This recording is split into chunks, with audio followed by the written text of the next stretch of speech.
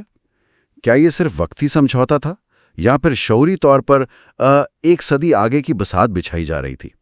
اس پر ضرور غور کیجیے گا۔